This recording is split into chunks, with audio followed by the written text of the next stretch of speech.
नमस्कार साथियों, आपके अपने YouTube channel school solution bye Subhash में आपका स्वागत है। आज के इस वीडियो में हम स्टाफ लॉगिन से संबंधित एक महत्वपूर्ण अपडेट लेकर आए हैं जो ब्रीज कार्य पुस्तिका के बेसलाइन असेसमेंट से संबंधित है। आइए देखते हैं यह नई अपडेट क्या है।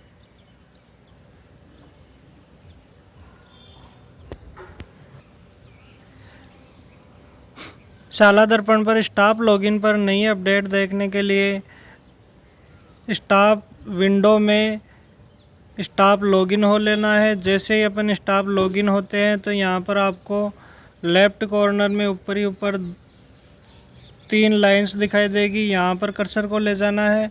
जैसे ही कर्सर को ले जाएंगे यहाँ इस प्रकार के ऑप्शन दिखाई देंगे। यहाँ आप देख रहे हैं कि यहाँ आपको एक ऑप्शन दिखाई दे रहा है RKSMBK। यहाँ जो ऑप्शन है RKSMBK, ये ऑप्शन जो कक्षा 1 से लेकर 8 तक के विद्यार्थियों को ब्रीज कार्य पुस्तिका मिलती है उससे संबंधित है। उस ब्रीज कार्य पुस्तिका में एक बेसलाइन असेसमेंट होता है। उसमें बच्चों का टेस्ट लिया जाता है और उस टेस्ट के आधार पर बच्चे कितने सही प्रश्न करते हैं उस आधार पर बच्चों के अलग अलग ग्रुप का निर्धारण किया जाता है। जैसे बेसलाइन असेसमेंट टेस्ट में 20 प्रश्न होते हैं, 20 में से कितने प्रश्न बच्चा सही करता है उन प्रश्नों के आधार पर कक्षा के अलग अलग ग्रुप बनाए जाते हैं। तो यहाँ आपको जो ये वाला ऑप्शन है इसमें आपको बेसलाइन असेसमेंट की एंट्री करनी होती है, अर्थात जो कक्षा अध्यापक बेसलाइन असेसमेंट टेस्ट लेते हैं उस असेसमेंट के आधार पर कक्षा अध्यापक अपनी स्टाफ लॉगिन आईडी से लॉगिन होकर ये एंट्री करनी है।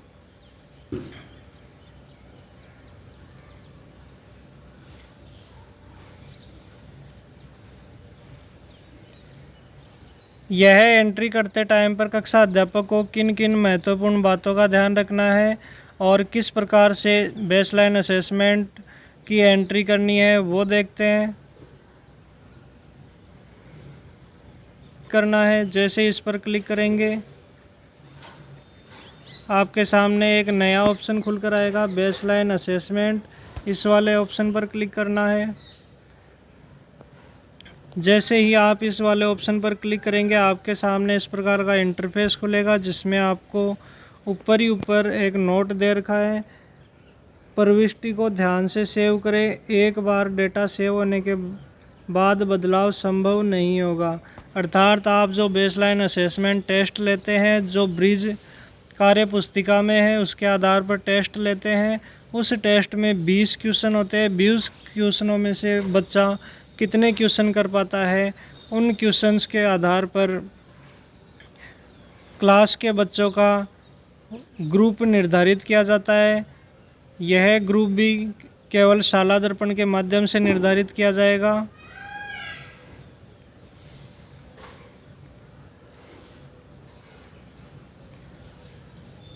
यहाँ से जैसे ही आगे बढ़ते हैं तो आगे आपको 3 ऑप्शन दिखाई देते हैं, पेंडिंग, फील्ड और बोथ। अगर आप पहली बार बेसलाइन असेसमेंट एंट्री कर रहे हैं तो आपको पेंडिंग वाले ऑप्शन को चेक बॉक्स करना है। आगे सेशन दे रखा है, सेशन के आगे आपकी क्लास है,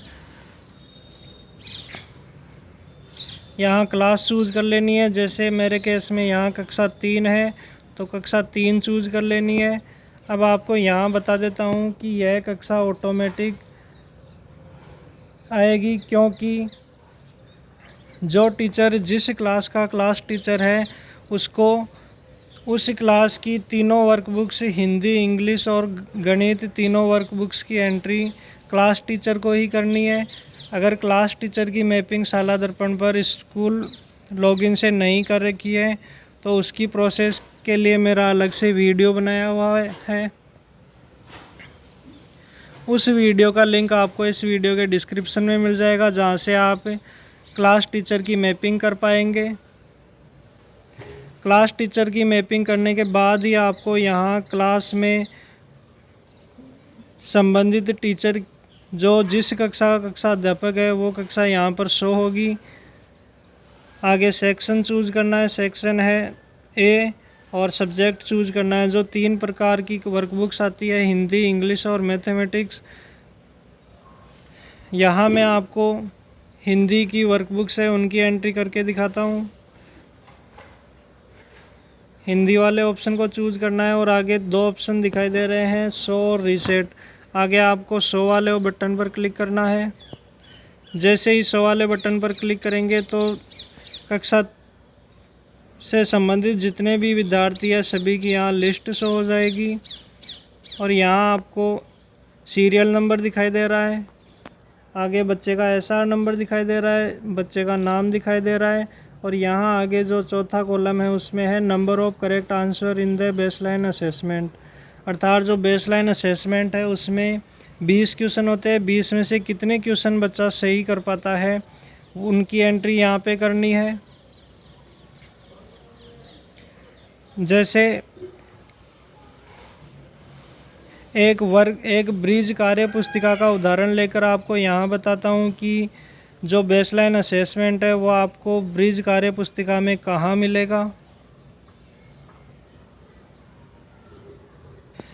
यहाँ आपके सामने कक्षा 3 की जो ब्रिज कार्य पुस्तिका है वो यहाँ पे दिखाई दे रही है। अब यहाँ पे आप जैसे ही जो पॉइंट नंबर 6 है प्रारंभिक मूल्यांकन, ये जो प्रारंभिक मूल्यांकन है ये ही आपका बेसलाइन असेसमेंट टेस्ट है। इसमें आपको बेसलाइन असेसमेंट से संबंधित टेस्ट मिलेंगे। और ये जो बेसलाइन असेसमेंट है ये पेज नंबर 29 से लेकर 23 तक है।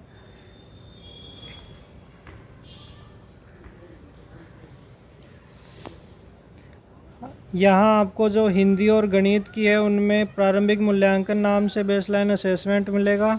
और जो अंग्रेजी की है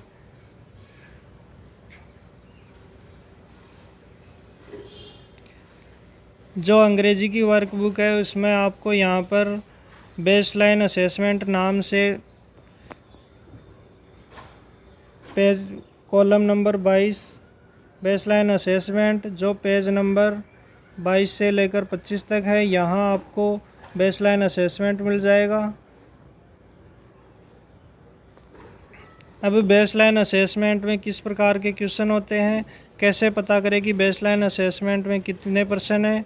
यहाँ आपके सामने स्क्रीन पर कक्षा 3 की जो कार्य पुस्तिका है, ब्रिज कार्य पुस्तिका है, प्रारंभिक मूल्यांकन बेसलाइन असेसमेंट दिखाई दे रहा है।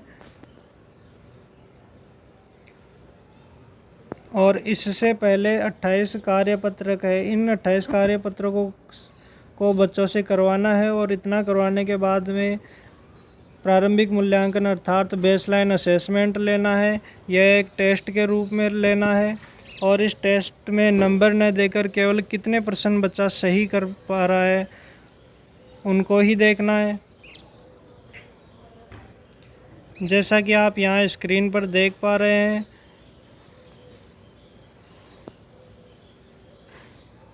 बेसलाइन असेसमेंट में टोटल 20 क्वेश्चन मिलेंगे। 20 क्वेश्चनों में से विद्यार्थी कितने क्वेश्चन सही कर पाता है वो यहाँ पे देखने हैं। इस प्रकार से यह बेसलाइन असेसमेंट टेस्ट लेना है और टेस्ट लेने के बाद में जो एंट्री है वो शाला दर्पण पर करनी है।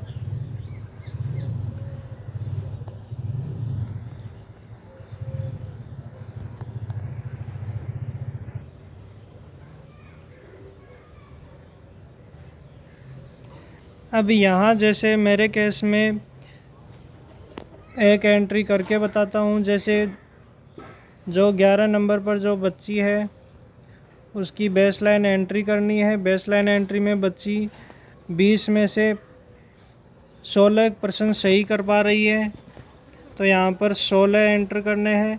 और 16 एंटर करने के बाद में यहाँ नीचे आपको ऑप्शन मिलेगा सेव ऑल का, इस वाले बटन पर क्लिक करना है। जैसे ही इस वाले बटन पर क्लिक करेंगे आगे इस प्रकार का मैसेज दिखाई देगा, जिसमें ओके पर क्लिक कर देना है। ओके पर क्लिक करने के बाद में आपके सामने बेसलाइन असेसमेंट सक्सेस होने का मैसेज आ जाएगा। अब अगर आपको यहाँ देखना है कि एंट्री हुई है या नहीं, तो आपको यहाँ जो ऊपर 3 ऑप्शन बताए थे, पेंडिंग, फील्ड और बोथ, यहाँ आपको पेंडिंग वाले चेक बॉक्स को क्लिक करना है और फिर शो वाले ऑप्शन पर क्लिक करना है।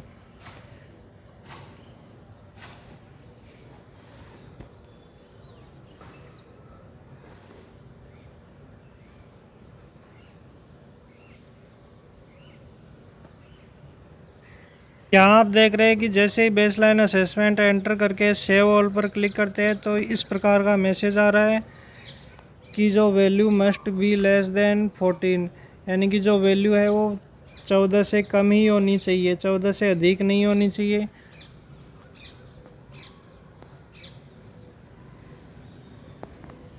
वो 14 से कम रखनी है। जैसे मैं 13 रख रहा हूँ, 13 रख कर यहाँ सेव ऑल वाले बटन पर क्लिक करना है। तो यहाँ आप देख रहे हैं कि ये जो डेटा है वो ऐड सक्सेसफुली अपडेट हो गया है। क्लोज वाले बटन पर क्लिक करना है। अब यहाँ आपको चेक करना है कि जो एंट्री है वो हुई है या नहीं। इसके लिए आपको जो फील्ड वाला बटन है इसके चेक बॉक्स को क्लिक करना है और फिर आगे जो शो वाला बटन है उसको क्लिक करना है। जैसे ही शो वाले बटन को क्लिक किया तो यहाँ आप देख रहे हैं कि जो जिस बच्ची का बेसलाइन असेसमेंट एंटर करके सेव किया था वो यहाँ पे सेव हो गया है। और यहाँ आप देख रहे हैं कि जो विद्यार्थी का ग्रुप है वो ऑटोमेटिक शाला दर्पण के माध्यम से एक बनकर आ रहा है, suggested group for the student. इस प्रकार से यहाँ से आपको बारी बारी से पेंडिंग वाले बटन पर जाकर शो क्लिक वाले बटन पर क्लिक करना है और यहाँ पर जितना भी बच्चा असेसमेंट में करेक्ट क्वेश्चन कर रहा है, और यहाँ ध्यान रखना है कि जो करेक्ट क्वेश्चन की एंट्री है वो आपको 14 से कम रखनी है, क्योंकि अभी अपन ने देखा था कि एंट्री में जैसे ही 14 से अधिक जैसे 16 करके किया था तो सबमिट नहीं हो रहा था। और यहाँ ध्यान ये भी रखना है कि जो एंट्री एक बार कर दी गई है वो किसी भी हालत में एडिट नहीं की जा सकती।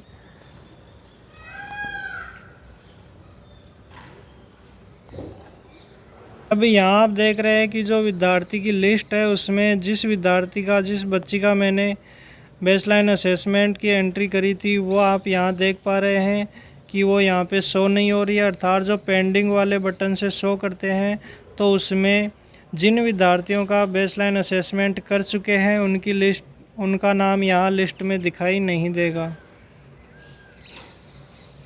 तो इस प्रकार से आज के वीडियो में हमने देखा है कि किस प्रकार से शाला दर्पण पर स्टाफ विंडो के माध्यम से स्टाफ लॉगिन करके किस प्रकार से बेसलाइन असेसमेंट की एंट्री टीचर्स कर सकते हैं, कक्षा अध्यापक कर सकते हैं। तो आज के वीडियो में बस इतना ही था। थैंक यू, धन्यवाद।